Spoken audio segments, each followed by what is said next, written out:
Hello मोर बेधुआ बेधेई भाई ओ भूणी माने आजिर भिडियो रे आपण माने देखि परिबे जीजू साळीर एक जबरदस्त गिहागेही कहानी। जीजू गेहिबिनी कहिखि माडी बसिले आउ कड़ा मुसलिया बांडकु टिंगेई की पसई देले मो बिया चिरी होईगला आउ बेसी पोडिला। आजिर एही गिहागेही कहानीटी आपण मानंकु निश्चय भल लागिबो आउ बांड बियाकु गरम करि देबो। जदि एही कहानी सुनी बांड उठी जाए ताहेले से उठिथिबा बांडरे सब्सक्राइब चिन्ह को पिटी दियंतु। देरी न करी चालंतु आजिर गिहागेही कहानी उपरकु जिबा। मु सेतेबेले कॉलेज रे पढुथिली। मते बयस 17 वर्ष होइथिला आउ मोर देह 34। 28-34 थिला। गोल गोल दूध आउ गोल गांडी मोर जणे संपर्कियंकर बाहाघर जोगु मु गाकु आसीथाए आउ सेठिकी मो माउसींक झियर स्वामी आसीथिले। से मो जीजू हेबे। से देखिबाकू खूब सुंदर। तांको नजर मध्य मो उपरे सबुबेले थाए। बाहाघर दिन समस्ते तांको घरे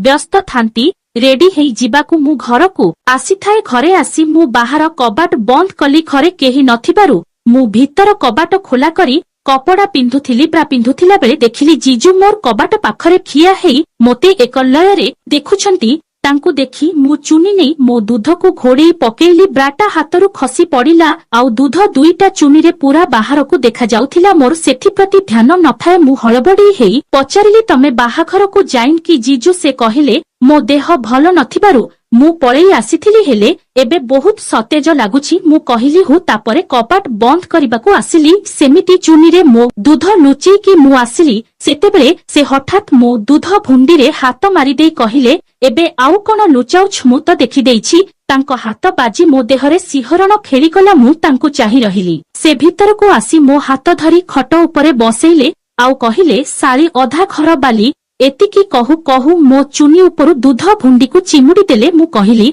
एमिति खण करूछ जीजू। सेतेबेले मो बियारे पानी गलु मारी सारी थिलाणी। आगरु दीदी मते कुहे जे जीजू ताकू पाटिरे आउ गांडीरे गेहंती आउ कुकुर गिहा गेहंती। सेई सबु कथा मो मुंडरे चालू थाए। जीजू कहिले मु काहाकू भी कहिबिनी आउ दीदी भी जानिबेनी। घरे तो केही नाहंती केही जानिबेनी। एमिति कहू कहू हठात मोते चुमा देबाकू लागिले। किछि समय परे मु मध्य तांकू धरी चुमा देबाकू लागिली। से खुशी हेई मो दूधकू चिपी पकेइले। डाहाण दूध चिपिबारु मु तांको बाम हाथ आनी मो बाम दूधकू धरेई देली। से चुमा देबा छाडी मोते देखिले आउ कहिले एमितिरे मु जमा तमकू गेहिबिनी। तमकू पूरा लंगड़ा हेबाकू पड़िबो। मु कहिली तमे लंगड़ा करि दियो ना जीजू। तापरे से मोते पूरा लंगड़ा करी पकेइले आउ खट उपरे सुआई देई निजे लंगड़ा होई पड़िले। तापरे मो उपरकू आसी मो दूधकू पाटिरे पूरेई चुचुमिबाकू लागिले। मोते भारी मजा आसुथाए। मु तांको मुंडकू आउसी देउथिली। एपटे तांको मोटा बांडटा मो देहरे फसी हेउथाए। पूरा पूरी लंगड़ा देह उपरे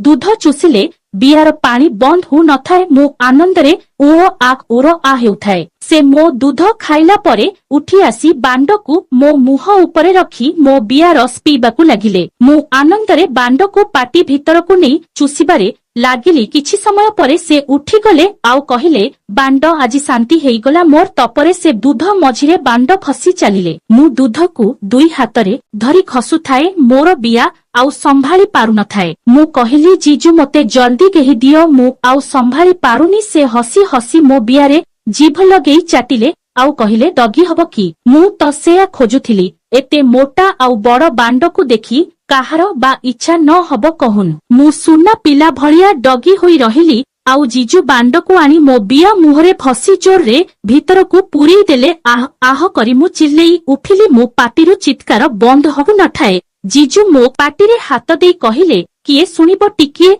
चुप रुह। तापरे से मो मुहरे हाथ रखी जोर रे गेही चालिले। मु मो दूधकू दली पकाउथाए। पाटिरे जीजूंको हाथ थिबारु शब्द बाहरु न थाए। एमिति किछि समय गेहिला परे मु छड़ी गली। जीजू किछि समय गेहिला परे बीर्ज बाहरिबा आगरु बियारु बांडकू काढी आनिले आउ मते आंठेई देई मो पाटिरे जोर जोर करी गेही चालिले। आउ बीर्ज बाहरिला बेले सबु जाक मो दूध उपरे पकेई देले। मु सेमिति लंगड़ा हेई तांकू चुमा देई चालिली। जीजू पचारिले कोन भल लागिला तो मु किछि न कही हसी हसी चालीगली आउ गाभुआ घरकू जाउथिली। गला बेले बाहारे कबाट बाडेइबा शब्द आसिला। लुचिकी देखे तो दीदी आसीछि। जल्दी जल्दी सबु कपड़ा पिंधि आसिली आउ कबाट खोलिली। देखिली दीदी सामनारे। से कहिले मु आधा घंटा हेला झरका पाखरे ठिया होईछि। तापरे जाहा हेला परवर्ती भागरे कहिबी।